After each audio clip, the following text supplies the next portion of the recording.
Salah satu pesan yang saya ingat dari almarhum Syekh Ali Jaber, jangan tidur sebelum membaca surat Al-Mulk. 30 ayat yang membuat orang diberikan syafaat selamat dari siksa kubur. Beliau ceritakan suatu saat beliau ambil air wudhu di malam hari, lalu sholat witir, lalu beliau tidur. Setelah itu beliau lihat dalam mimpi diri beliau sendiri di dalam kubur. Lalu muncul cahaya di dalam kubur datang kepada beliau. Lalu Syekh Ali Jaber berteriak, "Siapa kau?" Dan cahaya itu berkata, "Saya surat Al-Mulk, Tabarakalladzi biyadihil mulk." Beliau di malam itu lupa membaca Al-Mulk, lalu terbangun dari tidurnya dan langsung mengambil air wudhu dan kembali membaca surat Al-Mulk. Lalu beliau tidur kembali. Beliau katakan, "Tolong sampaikan pesan ini, jangan tidur sebelum membaca surat Al-Mulk, karena kita tidak tahu kapan saatnya menghadapi kematian." Jangan di skip, ambil pelajaran dari kisah ini. Masih ingat Freddy Budiman, bandar narkoba kelas kakap yang selundupkan jutaan butir ekstasi? Atas perbuatannya, jaksa memvonis Freddy dengan hukuman maksimal eksekusi mati. Tapi Allah masih sayang sama beliau. Allah siapkan rencana akhir hidup yang baik untuk beliau. 2 hari sebelum dieksekusi mati, beliau hatam Quran 7 kali dalam sehari. Lalu Freddy minta izin kepada kejaksaan sebagai permintaan terakhirnya. Yang pertama, tolong izinkan saya pada saat sebelum ditembak mati mengucapkan kalimat La ilaha illallah Muhammad Rasulullah. Yang kedua, tolong mata yang ditutup kain hitam dibuka, karena saya ingin melihat dosa-dosa saya yang terlalu banyak. Dan semua permintaannya dikabulkan. Betapa bahagianya almarhum meninggal dunia dengan penuh persiapan. Teman-teman, kita semua juga sama. Sudah Allah vonis mati, hanya belum tahu waktunya kapan. Dunia tak lagi bercanda. Ulama-ulama satu persatu Allah sudah panggil. Bencana mulai berdatangan. Perpecahan di mana-mana. Teman-teman, akhir zaman hampir selesai. Sudah sampai mana persiapan kita menghadapi kehidupan yang gak ada ujungnya? Sudah siapkah kita menghadapi fase kubur, mizan, mahsyar, surga atau neraka?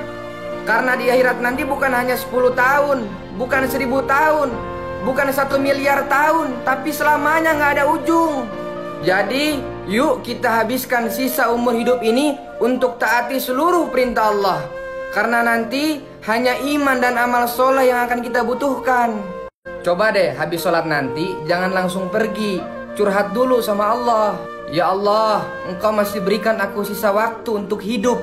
Rasanya ingin sekali menangis saat merenungi hari-hari ini. Ternyata aku lebih mementingkan dunia.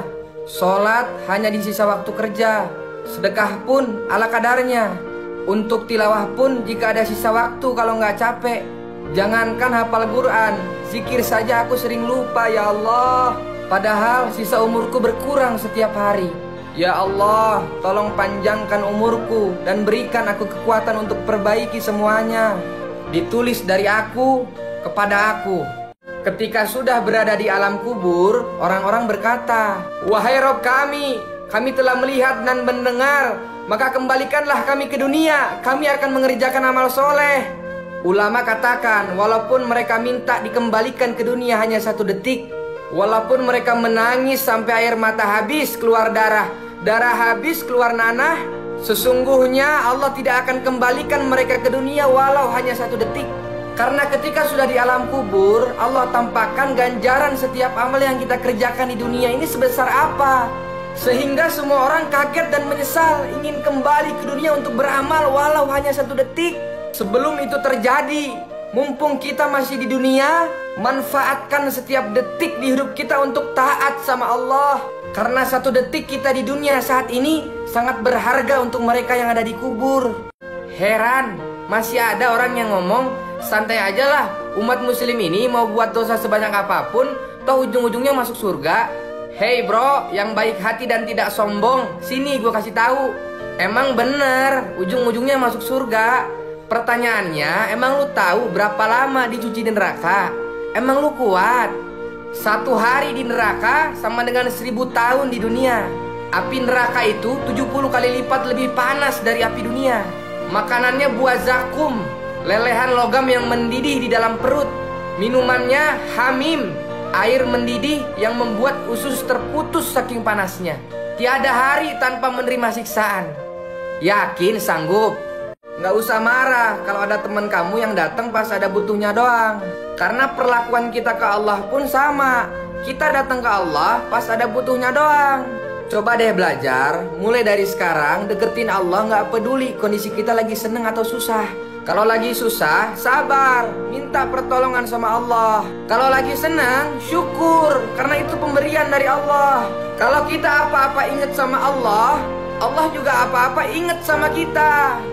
Seburuk apapun akhlakmu, serumit apapun pikiranmu, sesibuk apapun urusanmu, tetaplah jaga sholatmu. Karena kalau kau kehilangan sholatmu, kau akan kehilangan segalanya. Tapi saya kerjanya masih riba. Sholat, tapi saya masih gemar narkoba. Sholat, tapi saya masih suka berantem sama orang. Sholat, tapi saya penari telanjang. Sholat, justru sholatmu itu yang bisa hentikan itu semua. Jangan dengerin kata setan. Udah, kamu bersih dulu baru sholat. Udah, kamu bersih dulu baru ngaji. Karena Allah sendiri yang bilang sholat itu dapat mencegah dari perbuatan keji dan mungkar. Viral di bumi itu biasa, tapi kalau viral di langit itu baru luar biasa. Namanya Uwais Al-Qarni, pemuda yang hidup satu zaman dengan Rasul namun belum pernah berjumpa dengan Rasul. Pemuda ini sangat istimewa dikarenakan kisahnya yang sangat memuliakan ibunya yang lumpuh. Suatu saat ibunya ingin naik haji, namun dia bingung seperti apa caranya karena dia dan ibunya tidak punya perbekalan yang cukup.